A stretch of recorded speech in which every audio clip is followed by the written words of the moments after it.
je suis très heureuse de vous retrouver aujourd'hui.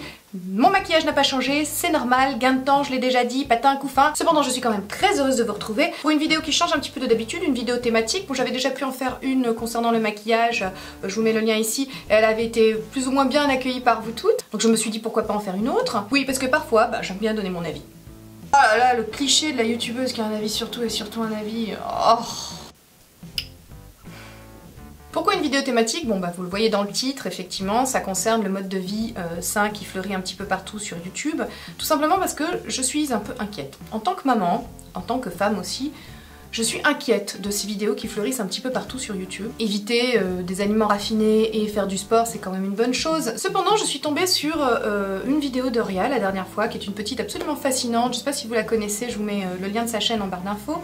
Une petite qui a un caractère bien trempé, une gouaille, bon enfin bref je la kiffe quoi. Elle parlait donc dans l'une de ses dernières vidéos de l'influence qu'ont pu avoir ces vidéos à répétition comme ça sur son estime d'elle-même. Donc la petite Oria en fait elle expliquait tout simplement que à force de voir ce genre de vidéos, elle s'était sentie elle aussi mal dans son corps, qu'elle voulait correspondre à ces critères de beauté un petit peu en vogue actuellement, à savoir être très musclée, très sèche et un mode de vie hyper sain et manger que des choses non raffinées, et que ça avait fini par tout simplement au bout d'une semaine pratiquement la désocialiser. Elle pouvait plus voir ses amis parce qu'effectivement à force de pas vouloir manger comme tout le monde, ça vous désocialise. Elle parlait aussi du fait que ça avait complètement sapé son estime d'elle-même, qu'elle finissait par se sentir une grosse merde, qu'elle était devenue irascible avec son entourage et qu'elle avait perdu sa joie de vivre tout simplement. Et ce qu'elle décrivait dans cette vidéo, c'est ni plus ni moins tout le processus qui conduit à ce qu'on appelle la restriction cognitive, qui fait qu'on finit par catégoriser les aliments en aliments autorisés, aliments interdits. Ça finit par conduire à des pertes de contrôle vis-à-vis de la nourriture et finalement à des compulsions alimentaires. Parce qu'on ne peut pas toute sa vie finalement garder le contrôle sur ce qu'on mange ou ce qu'on mange pas.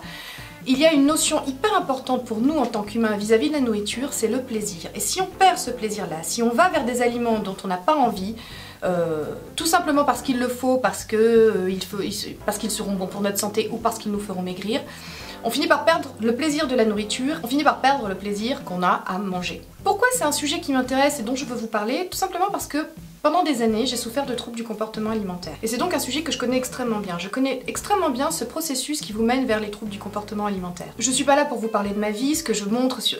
Alors oui, évidemment, je crée du contenu pour YouTube, je fais des vidéos sur YouTube, mais ça veut pas dire que je dois tout vous montrer de ma vie. Ce que je vous montre, ce n'est qu'une infime partie de ce que je suis, et le reste m'appartient. Je pense que vous le comprenez tout à fait parce que je sais que vous êtes adorables. Et alors comment on en arrive à souffrir de troubles du comportement alimentaire? Tout simplement, ça commence souvent à l'adolescence parce que c'est une période de notre vie où on est plus fragile, on a moins confiance en soi, où on se cherche, on passe de l'enfance à l'âge adulte et c'est un processus de mutation qui vous rend un petit peu fragile, voire beaucoup. Et dans les années 90, moi, c'était le règne de ces top modèles complètement sculpturales et absolument irréels, Claudia Schiffer, Cindy Crawford, Naomi Campbell, je vous en passe et des meilleurs. Et à l'époque, on savait pas que c'était retouché, tout était retouché. Donc on nous présentait des choses des femmes qui n'existaient pas et on nous disait, voilà, ça c'est une réalité. Et quand on est d'une nature trop exigeante, voire perfectionniste, et qu'on manque de bienveillance autour de soi, on peut être tenté, on peut aspirer à tendre vers cette perfection qui n'existe pas. C'est humain. Et voilà comment on se retrouve à, du jour au lendemain, se dire qu'on a du poids à perdre et se mettre à faire un régime. Et on commence à mettre dans une case les aliments interdits, dans une case les aliments autorisés. La case des aliments interdits grossit, tandis que celle des aliments autorisés commence à se réduire comme peau de chagrin. Et en fait, on essaie de lutter contre une nature. Moi, par exemple, je ne ferai jamais du 36. Je suis athlétique et charpentée, c'est comme ça. Même si je me fais un mal de chien et que je finis par ne manger qu'un œuf dur par jour, que voulez-vous, je ne serai jamais comme ça. Et finalement, tout l'intérêt, c'est aussi de finir par s'accepter et s'aimer comme on est. Non, parce que soit c'est pas une mauvaise chose d'être athlétique et charpentée, hein. Non, c'est juste que c'est pas à la mode. Enfin, encore que, Kim Kardashian, les gros culs reviennent à la mode. Je vais peut-être finir par être en adéquation avec mon époque, moi. Parce qu'il n'y a rien de plus complètement arbitraire que les canons de beauté. Hein, je veux dire, en fonction des époques, moi au 16e, j'aurais pu faire modèle pour Rubens, quoi. Je suis née 4 siècles trop tard. J'ai toujours dit. Bon, revenons à nos moutons. Voilà, les aliments autorisés et ceux interdits. Donc quand on finit par dévier du dogme mental qu'on s'est fixé dans la tête, de l'objectif complètement mythique qu'on s'est fixé dans la tête, dès qu'on dévie finalement de cette ascèse que l'on pratique, à savoir que l'on va manger un malheureux carré de chocolat, hop, tout de suite, c'est terrible, on a mangé un carré de chocolat, c'est une horreur, on est une grosse merde, notre estime de nous est sapée, on entre dans le foutu pour foutu, puisque je suis même pas foutue de résister à l'appel du chocolat, puisque j'en ai mangé qu'un carré, et ben tant qu'à faire, j'ai mangé la tablette, et puis deux, puis trois. Ça c'est une compulsion, mais cette compulsion là arrive parce qu'on s'est restreinte à un moment au niveau du plaisir. On peut manger un carré de chocolat. Bah oui, je vous apprends peut-être quelque chose, mais on peut manger un carré de chocolat. Le chocolat n'est pas le diable, le chocolat n'est pas le mal incarné. C'est 3 tablettes qui posent problème, pas un carré. Et ça, la modération, s'arrêter lorsqu'on n'en a plus faim, c'est quelque chose qu'on ne sait plus faire dans nos sociétés où règne l'abondance. Donc se sont succédés pendant des années pour moi des phases d'hyper-contrôle de l'alimentation, qui évidemment forcément à un moment, parce qu'on peut pas être tout le temps en tension nerveuse comme ça, et puis tout simplement parce que je suis une jouisseuse, oui malheureusement j'aime ce qui est bon, je suis une gourmande, j'aime la vie, j'aime manger, j'aime me faire plaisir, c'est comme ça. Et donc ces phases d'hyper-contrôle là succédaient à des phases des pertes de contrôle absolues où c'était carnaval. Et mon poids a fait comme ça les montagnes russes pendant des années, le yo-yo, etc. Extrêmement bon pour la santé au demeurant. Et surtout une estime de moi-même dans les chaussettes. J'ai passé des années à penser que j'étais une merde. Et une journée réussie dépendait d'un chiffre, celui de la balance. S'il correspondait à mes objectifs mythiques et arbitraires que je m'étais fixés, ça allait. Si moindrement il ne correspondait pas à ces attentes, c'était l'autoflagellation mentale. Alors je sais que beaucoup d'entre vous se reconnaîtront, je le sais, oui, parce que c'est le mal un petit peu de ces 30 à 40 dernières années. Ça fait d'ailleurs partie à mes yeux de la pression qu'on fait peser sur les femmes, ce contrôle de leur apparence et du maquillage qu'elles arborent, ou de leur silhouette, etc. Bref, mais j'ai pas envie de m'étendre sur la question, ni de revenir ou de lancer une polémique. J'ai pas envie de vous dire non plus comment j'en suis sortie de ces troubles du comportement alimentaire, tout ça. Je suis allée voir des médecins, tout simplement, il n'y a que ça à faire. Alors évitez par pitié les marchands de facilité, les Ducans et autres, vraiment, cela vous feront plus de mal que de bien. Si vous avez envie d'en savoir un petit peu plus, dirigez-vous vers un site comme gros.org, je vous mets le lien en barre d'infos, ou dirigez-vous vers les ouvrages des docteurs Zermati ou Apfeldorfer, voilà. Eux, ce sont à mon avis des médecins pleins de bon sens. Et oui, le chemin vers l'affranchissement de la nourriture, qu'on sorte de cette prison dans laquelle on s'enferme volontairement, qu'est la nourriture, cette prison qu'est la nourriture, oui, on peut s'en sortir, mais c'est un long chemin, ça s'accompagne bien souvent d'un travail thérapeutique, et il vaut mieux prendre 2 ans de sa vie à travailler sur la question, à se remettre en question sur soi-même, à apprendre des choses de soi, à travailler sur son estime de soi, sur sa confiance en soi, plutôt que perdre 6 mois d'une vie à faire un régime et reprendre des kilos de toute façon après. Et continuer le cercle vicieux des régimes, perte de poids, gain de poids, perte de poids, gain de poids. Voilà. Il arrive un moment, il faut aussi que ça s'arrête. Donc bref, tout ça en préambule, qu'est-ce que je pars, je vous avais prévenu, j'espère que vous avez pris un café. Donc tout ça pour vous dire que ces vidéos qui prônent un mode de vie sain, etc., la pratique du sport en soi, ça n'a rien à voir avec ce dont je vous parle, les troubles du comportement alimentaire. Sauf qu'à mes yeux, c'est tout aussi dangereux. Parce que ça s'appelle l'orthorexie, ou ça s'y apparente. Alors l'orthorexie, c'est peut-être un mot que je vous apprends, mais c'est aussi considéré comme un trouble du comportement alimentaire qui consiste en une obsession de l'alimentation saine. Alors l'orthorexique n'est pas ni anorexique, ni boulimique, ni obèse. Non, non, eux, ceux-là, ils sont plutôt obsédés par la quantité de nourriture. Non, non. L'orthorexique, lui, sera plutôt obsédé par la qualité de la nourriture qu'il ingère. Pour lui, manger, c'est se soigner. Tout aliment est un alicament. Son corps est un temple qui ne doit pas souiller ou empoisonner avec de la nourriture malsaine.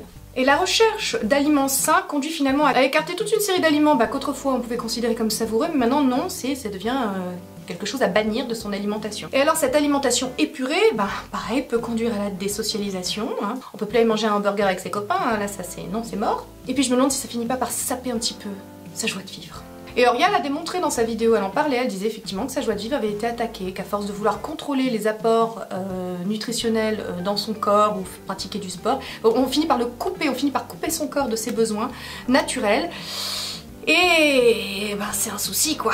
Alors je suis une vieille sur YouTube, si 38 ans sur YouTube c'est vieux Et c'est pas au vieux singe qu'on apprend à faire la grimace. J'ai envie de dire aux petites jeunes qui passeraient éventuellement par là sur ma chaîne que ce n'est pas parce qu'on a une tablette de chocolat en guise de ventre ou qu'on mange que des courgettes bouillies qu'on est quelqu'un d'aimable. De même que ce n'est pas parce qu'on mange un hamburger qu'on est quelqu'un de pas fréquenté. Et mes chéris, j'ai envie de vous dire quelque chose. Je vous apprends peut-être quelque chose mais j'ai envie de vous le dire. C'est maman qui vous le dit. Vous avez déjà vu un magazine de cul masculin? Vous avez comparé avec un magazine féminin? Il y a 3 ou 4 tailles faciles de différence entre les deux. Parce que comme le dit si bien Meghan Trainor, boys like a little more booty to hold at night. Parenthèse. Et il y a un truc qui est vieux comme le monde, qui est au moins plus de 5000 ans, ça s'appelle la voie du milieu. Ça vous dit un truc peut-être? Bouddha, tout ça. Il a pas dit que des conneries lui non plus. C'est simple, il faut arrêter de se prendre le chou avec aliments autorisés, sains. Faut arrêter de catégoriser le monde, même les aliments. Alors on catégorise les humains, ça c'est une chose, mais même les aliments sains, les aliments caca. On peut pas se détendre un peu. Alors, Je voudrais surtout pas qu'on prenne cette vidéo et mon propos comme une attaque en règle contre les filles qui font ce genre de vidéos ou qui pratiquent ce mode de vie là. Je suis pour le respect des libertés individuelles, chacun fait ce qu'il veut de son temps, de son corps, de son argent. Ça ne me regarde absolument pas. Je dis juste qu'à partir du moment où on érige son mode de vie en dogme, ça fait flipper. Effectivement, à l'approche de la quarantaine, on est enfin, Dieu merci, un peu en paix avec son corps, avec soi-même. Et on en a un petit peu sous le pied pour trier le vrai du faux, justement, et exercer son esprit critique. Sauf que, pour apprendre à exercer son esprit critique, il faut être un petit peu aidé. Et encore une fois, je voudrais pas que certaines gamines, fragiles ou en manque de confiance en elles ou de reconnaissance, sombrent dans un trouble du comportement alimentaire ou perdent leur joie de vivre ou finissent par se dire qu'il n'y a qu'une façon de bien vivre, c'est celle-là. Il n'y a pas de façon de bien vivre ou de mal vivre. Il y a 7 milliards de modes de vie différents sur cette planète. Autant de modes de vie que d'humains. Autant de vérités que d'humains. Et c'est d'ailleurs pour ça que c'est un sacré bordel. Alors la question aussi qu'on doit se poser, c'est si demain on vous dit on arrête de manger des graines, du gruau et des courgettes bouillies, oui parce que les courgettes bouillies, hein, à la crème passe encore, mais bouillies, quand même. Donc si on vous dit, vous pouvez vous passer de ça et être mince et musclé, est-ce que c'est vraiment vers ça que vous irez? Parce que le grand truc c'est, mais c'est bon, on adore ça. Je peux mettre en doute 2 minutes ce que tu dis là? Et alors je ne suis pas non plus en train de prôner la malbouffe à tout va, non non, je vous dis pas allez-y, éclatez-vous, bouffez du chocolat et du saucisson, tout ira bien et faites les patates devant votre canapé. Moi-même j'adore le sport, j'en pratique, mais je le fais parce que ça me fait plaisir. Et j'aime aussi les courgettes bouillies, si, je vous assure. Non, en fait à la crème. Mais bon, voilà, je mange des courgettes, je mange des graines, ça m'arrive aussi, oui, parce que j'aime bien les flocons d'avoine aussi, mais pas tout le temps. Je mange aussi du saucisson et du chocolat. Voilà, tout est une question de modération. Je crois que c'est censé ce que je dis là, non? Si, c'est censé. Si quand même. Alors je ne suis pas naïve non plus, je sais très bien que le monde dans lequel on vit est récupéré par les publicitaires de tous ordres, et que YouTube, qui au départ était une plateforme de partage et de bons plans entre copines, un truc genre Huggy les bons tuyaux entre copines, est plutôt devenu maintenant une succursale de téléachat, hein. Mais ce n'est pas le débat ici. Non, je te dis non. Mais voilà, ce que je vois sur la toile en ce moment, je sais que YouTube est aussi un média qui s'adresse en priorité aux très jeunes filles, c'est pour ça que je vous dis que je suis une vieille sur YouTube, parce que c'est 10-18 ans quoi YouTube, après les plus vieilles comme nous, on est très iconoclaste, hein, faut le savoir. Mais j'ai une petite fille, et elle a 8 ans, et elle est maigre comme un clou. Et je la vois des fois devant la glace, en train de me dire « Oh, j'ai un peu de ventre !» Et là, je me dis « Mais où est-ce que j'ai merdé? Il faut que je la protège de ça, il faut que déjà je lui donne des armes intellectuelles pour lutter contre ça, il faut que je lui explique qu'on ne se réduit pas effectivement à son apparence, même si je suis la première à en jouer de mon apparence, mais c'est un jeu, voilà, c'est un jeu. Ça ne me définit pas en tant que personne. Et je vous assure que je serai extrêmement vigilante. En tout cas, j'opposerai systématiquement à tout ce qu'elle pourra regarder ou lire de nos jours. Je lui opposerai un discours divergent et différent. Et en même temps, je trouve qu'on vit une époque formidable. Je trouve que YouTube en lui-même, vous n'imaginez pas comme YouTube, c'est une plateforme fascinante. YouTube a démontré que finalement ces femmes complètement irréelles et flottant au-dessus de la masse, comme ça, bah, ça n'existait pas. C'était pas un mensonge, mais c'était de la triche. On peut toutes potentiellement devenir une star à Hollywood et aller aux Oscars, je veux dire, avec une armada de maquilleurs, de stylistes, de coachs sportifs, de cuisiniers, de masseurs, de tout ce que vous voulez. YouTube a réussi à montrer qu'on pouvait devenir une star avec quelques techniques de maquillage basiques. Oui, YouTube ce n'est que ça vous montre des techniques de maquillage pour vous transformer vous aussi en quelqu'un de glamour, une femme fatale, si le cœur vous en dit, si vous avez envie de vous amuser avec ça. Et pour ça, je trouve ça magique. Voilà. Moi je kiffe YouTube. Bon voilà, enfin bref, ce petit laïus finalement pour introduire ce qui suit, une petite chanson parodique de la situation dans laquelle on vit. Peut-être que ce sera plus parlant que tout le blabla que je viens de déverser. C'est sans prétention, j'espère que ça vous plaira. Il me tarde de lire tous vos commentaires pour continuer cette discussion sur cette thématique. Mon petit doigt me dit que ça devrait être pas mal. Vous pouvez me retrouver sur Facebook, Instagram, Twitter. Si vous en voulez d'autres, des vidéos thématiques, parce que c'est pas les sujets qui manquent, hein. Non, j'ai plein de choses à dire moi sur plein de trucs, hein. Ouais. Et ben likez la vidéo, puis abonnez-vous aussi, ça m'encouragera à continuer. Voilà. Sur ce, je vous embrasse et je vous laisse avec la suite. Je m'appelle Georgette, je suis une courgette, je suis le repas préféré des petites minettes. Avant de l'en dire, ça va sans dire. Cette salope là, je peux vraiment pas me la sentir. Je suis tellement riche en vitamines que vos artères auront bonne mine. Vous voulez rentrer dans votre jean, je serai la meilleure amie de votre lit. À la crème en sauce aux oignons, consommez-moi sans modération. À la crème en sauce aux oignons, dégustez-moi avec passion. Je suis une courgette, rien dans la tête. Invitez-moi, j'anime tous vos repas de fête. Mais pas l'en dire, ça va sans dire. Cette connasse là, je peux vraiment pas me la sentir. Je suis tellement riche en vitamines